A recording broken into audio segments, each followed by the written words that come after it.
چچا آپ میرے ساتھ کل اسکول چلیں گے؟ بھائی خیریت تو ہے نا؟ نہیں، وہ میں نے اپنے اسکول کی فیس جمع نہیں کروائی.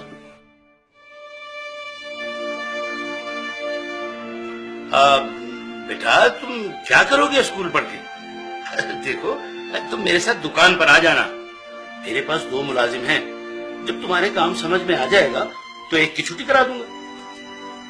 تم لوگ دھیان سے پڑھو، ٹیچر کے آنے سے پہلے اپنا ہوم ورک مکمل کر لو. اچھا چچا میں چلتا ہوں. ارے نہیں بھائی، کھانا کھا کے جانا. ہائے ابھی ہمارا کھانا تیار نہیں ہوا.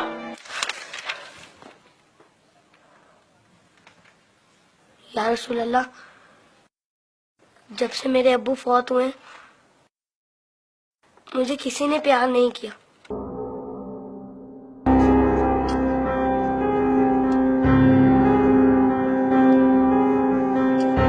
لوگ مجھے لاوارث سمجھتے ہیں، مگر یتیموں کے وارث تو آپ ہیں. شاید یہ بات کسی کو پتا نہیں ہوگی، تبھی تو مجھے اسکول سے نکال دیا. لیکن یا رسول اللہ، مجھے کسی سے کوئی شکایت نہیں ہے. آپ میرے وارث ہیں، اس سے بڑھ کر اور میرے لیے کیا ہو سکتا ہے؟ اللہم صلی علی محمد و علی محمد.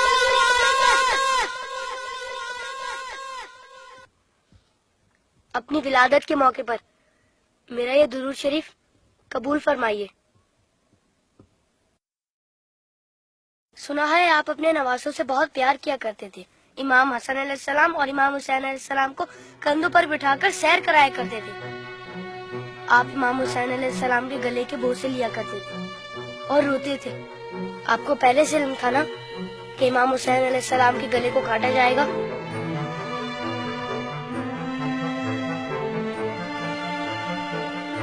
کیا آپ کو کسی نے ممبر سے اتر کر امام حسین علیہ السلام کو گود میں لیتے ہوئے نہیں دیکھا تھا؟ آپ نے تو خطبے کے بیچ میں انہیں گود میں لے کر کہا تھا، اسے پہچان لو، یہ حسین ہے، اسے کبھی تکلیف مت دینا، اس کی ہمیشہ مدد کرنا. جس نے حسین سے محبت کی اس نے مجھ سے محبت کی. کیا یہ سب کسی نے نہیں سنا ہوگا؟ ساقی کوثر نے جب ننھے علی اصغر کے لیے پانی کا سوال کیا تو یزیدی لشکر میں سے کسی نے بھی انہیں پانی نہیں دیا. یا رسول اللہ، آپ کی خاطر بھی نہیں دیا انہیں. اور 6 ماہ کا بچہ کتنا پانی پی لیتا؟ چند قطرے. حرملہ نے 3 منہ والا ایسا تیر چلایا جس نے شہزادہ علی اصغر کو ایک کان سے لے کر دوسرے تک ذبح کر دیا. تیر کتنا بڑا تھا آپ کو تو پتہ ہی ہوگا. تیر لگنے پر شہزادہ علی اصغر روئے ہوں گے. کٹے ہوئے گلے کو دیکھ کر مولا حسین بھی روئے ہوں گے. ننھے شہزادے کی لاش کو لے کر کبھی مولا آگے بڑھتے تو کبھی پیچھے ہٹ جاتے. جب شہزادے کو ماں کی گود میں رکھا ہوگا تو تیر چھپا دیا ہوگا. ماں نے جب ننھے شہید کو دیکھا تو کہا، ارے تیری عمر کے تو جانور بھی ذبح نہیں ہوتے، ان ظالموں کو تیری کمسنی پر بھی رحم نہیں آیا. غازی عباس کے بازو کٹ گئے، سکینہ کی آس ٹوٹ گئی. سنا ہے بی بی سکینہ مولا حسین کے سینے پر سوتی تھی.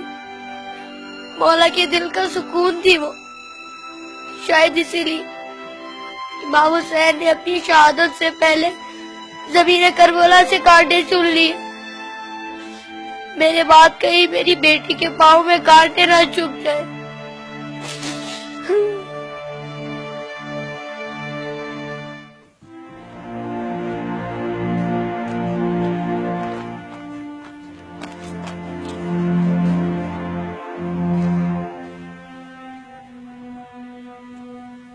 مولا حسین جب قاسم کی لاش لینے میدان میں گئے تو 3 دفعہ پکارا، تینوں ہی دفعہ جواب نہیں آیا.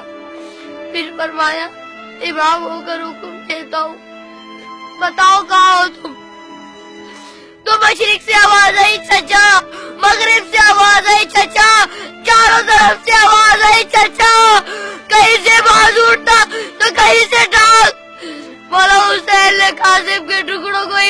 کیا اور گٹڑی بنائے اور کہا حسین غریب ہو گیا.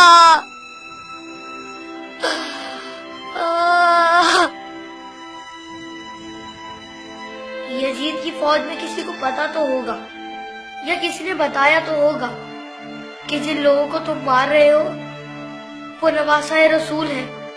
مولا حسین نے بلند آواز میں کہا تھا میں نواسۂ رسول ہوں, کوئی میری مدد کرنے والا ہے؟ یہ سن کر یزیدی فوج میں سے ہر کسی نے ان کی مدد تو کی ہوگی. سنا ہے یزیدی فوج نے امام حسین کو شہید کرنے سے پہلے نماز پڑھی تھی, اذان بھی دی ہوگی. کیا اذان میں آپ کا نام نہیں سنا ہوگا؟ تو پھر آپ ہی کے نواسے کو اتنی بے دردی سے شہید کیسے کیا؟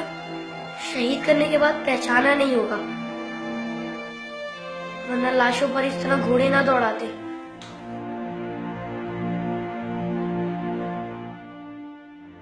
عمر سعد کے بعد شمر نے آ کے کہا میرے حصے کا سر کھائے, حسین کو قتل تو میں نے کیا تھا, تو نے وہ سر کولی کو دے دیا.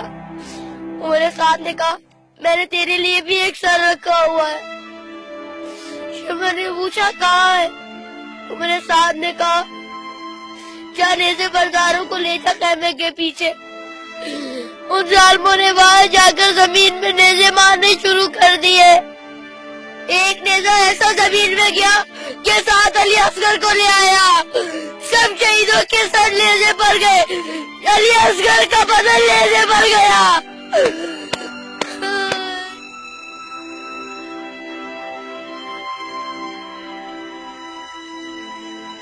ان ظالموں نے جب بیویوں کو ننگے سر بازاروں میں پھرایا تو امام حسین کے سر نے تلاوت شروع کر دی,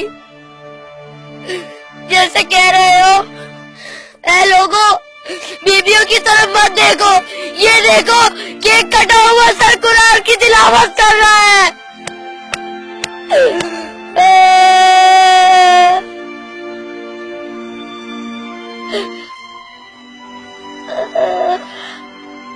جب میں کربلا کا ذکر کرتا ہوں تو میری تکلیف مجھے بہت چھوٹی لگتی ہے یا رسول اللہ. جب جب آپ مجھے یاد آتے تب تب مجھے کربلا والے یاد آتے. مجھے پتا ہے آپ اس منظر کو کبھی نہیں بھلا سکتے. جس منظر کو آپ نہیں بھلا سکتے اسے ہم کیسے بھلا دیں.